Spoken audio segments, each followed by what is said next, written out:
I'm going to work in my 2017 composite art journal. Look how fat this is getting. I'm only on February 5 and I've done all these pages and already my journal is getting fat. What I'm going to work on tonight, and by the way, this is night, it's probably about 10 o'clock at night, so you're going to see some dark areas around the perimeter of my work area. The page that I'm going to work on is not the same size, the 12 by 12 sizes I've been working on prior to this. But that's all right. I want different sizes of pages in this art journal. This page is 12 by 10. And when I bind the journal, I'll probably just bind it on 2 or maybe 3 areas on this side. What I'm going to work on is I've been following Cat Hand. Last year she did the mixed media morsels, which were little pages with different types of mixed media techniques. You follow along with her, and I completed 2 little art journals of those. I did not get them all finished. Maybe I'll have the opportunity to go back and finish them. But this year she is doing what she calls Mixed Media Morsels Main Dish. And when I see something that she does that I like, that I can adapt for my art journal, I'm going to participate. And she did one this month. In fact, I just watched the video tonight with a heart and collaging various sizes of red paper on this heart. And then for her background, she pulled a mixed media morsel technique, which was the saran wrap paper technique. I'm not going to do that, but what I am going to do is I have all these scraps of drop papers. I use wax paper for my drop papers, and I don't throw away the scraps. I really like to use these on my art journal pages as background. And I like the idea that they could be a simulated stained glass page. Now I will say, by the time I get done, I do put a matte medium over the page, so a little bit of the shine goes away. But irregardless, the wax paper has this kind of a glassy-like feel to it, and a transparent-like feel to it. So I'm going to use that torn bits of this for the background, and I'm going to do my heart in a stained glass feel to it. So I'm going to get started collaging on the hearts in a similar method that Cat Hand did. She went from light reds to dark reds. I may do that, but I also have this trim. I may do something with that. I like to open up this trim and it gets really fuzzy. I might do something with that on my heart. I have some candy wrapper foil. We'll just see where I go with this. I have this. Isn't this pretty?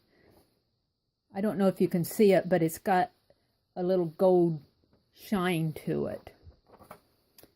So I'm going to get busy with these. Isn't that neat? Putting these on this heart and creating my heart.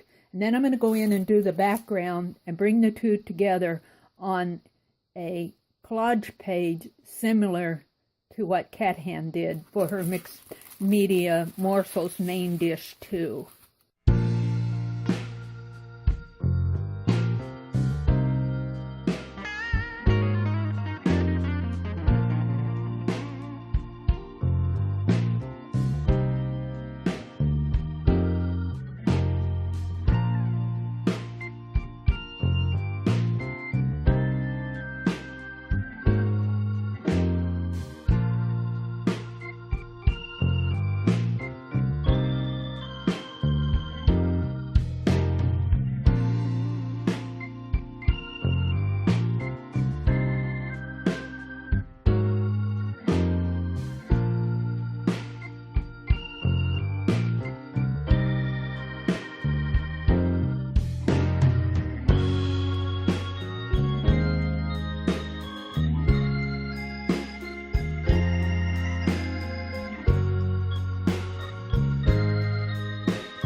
Here is my finished piece. I'm really happy with it. I've been working with getting finer intricacy within my fine line paint applicator. I don't always achieve it right in here. I kind of blotched it up, but that's okay. It falls into the background.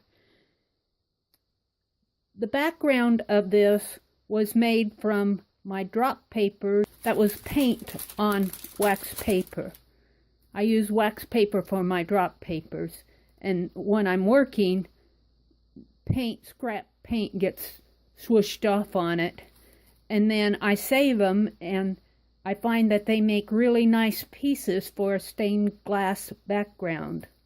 And I really got inspired yesterday when I watched Cat Hand's Mixed Media Morsels Main Dish 2, where she did this big heart that she collaged red scraps of paper down. So I went through my stash and looked through all my pieces for red scraps. I did enhance it a little with some red paint.